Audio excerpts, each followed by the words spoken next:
Azerbaycan topraklarına summit between Armenia and Azerbaijan. Caucasus অঞ্চলের উপর চোখ পড়েছে আমেরিকার। রাশিয়াকে হটিয়ে এই অঞ্চলের নিয়ন্ত্রণ নিতে মরিয়া আমেরিকা। ট্রাম্পের নজরে আছে ইরানও। এই অঞ্চলকে রাশিয়া ও ইরানের প্রভাবমুক্ত করে ইসরায়েল ও ইউরোপীয় মিত্রদের নিরাপত্তা দিতে চায় আমেরিকা। সেই লক্ষ্যের দিকেই হাঁটছে মার্কিনীরা। প্রস্তাবিত পরিবহন করিডোর ট্রাম্প রুট এমনই এক পদক্ষেপ। কিন্তু ট্রাম্পের এই পথে কাঁটা বিছাতে চায় ইরান। ট্রাম্পের এই কৌশলকে কোনোভাবেই মেনে নেবে না আয়াতুল্লাহ খামেনির দেশ। দেশটির সশস্ত্র বাহিনীর প্রধান প্রকারান্তরে জানিয়ে দিয়েছেন এর ওপর চোখ থাকবে ইরানের। ককেশাস অঞ্চল কৃষ্ণ সাগর এবং কাস্পিয়ান সাগরের মাঝে অবস্থিত। এটি রাশিয়া, ইরান, তুরস্ক এবং ইউরোপের সংযোগস্থল হিসেবে কাজ করে। এই অঞ্চলের মধ্য দিয়ে গুরুত্বপূর্ণ তেল ও গ্যাস পাইপলাইন গেছে, যার মাধ্যমে এশিয়ার জ্বালানি সম্পদ ইউরোপে যায়। ঐতিহাসিকভাবেই এই অঞ্চলে রাশিয়া, ইরান ও তুরস্কের প্রভাব রয়েছে।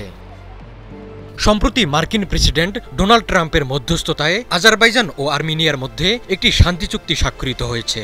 এই চুক্তির আওতায় আর্মেনিয়ার দক্ষিণ অংশের সিউনিক প্রদেশের মধ্য দিয়ে একটি নতুন পরিবহন করিডোর তৈরি করা হবে, যা আজারবাইজানকে তার বিচ্ছিন্ন ভূখণ্ড নাকচিভানের সঙ্গে যুক্ত করবে। এই করিডোরটিকে ডাকা হচ্ছে ট্রাম্প রুট নামে। প্রস্তাবিত ট্রাম্প রুটকে রাশিয়া ও ইরানের প্রভাব সীমিত করতে আমেরিকার কৌশল হিসেবে দেখা হচ্ছে। শনিবার তেহরানে ইরানের সশস্ত্র বাহিনীর প্রধান মেজর জেনারেল আব্দুর রহিম মুসাবির সঙ্গে বৈঠক করেছেন আর্মেনিয়ার নিরাপত্তা পরিষদের সচিব আর্মিন গ্রিগরিয়ান।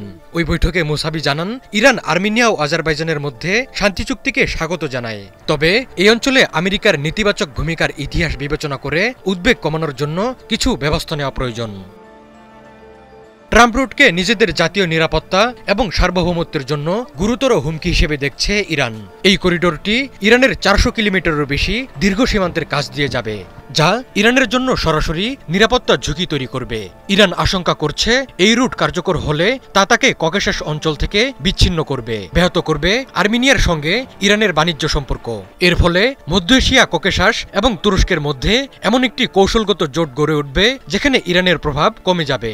এটি নেটোর জন্য কাস্পিয়ান সাগর পর্যন্ত একটি করিডোর তৈরি করবে, যা রাশিয়া ও ইরানের জন্য একটি বড় চ্যালেঞ্জ। ইরান মনে করছে এই করিডোরটি নেটোকে একটি বিষধর সাপের মতো ইরান এবং রাশিয়ার মাঝখানে অবস্থান নেওয়ার সুযোগ করে দেবে।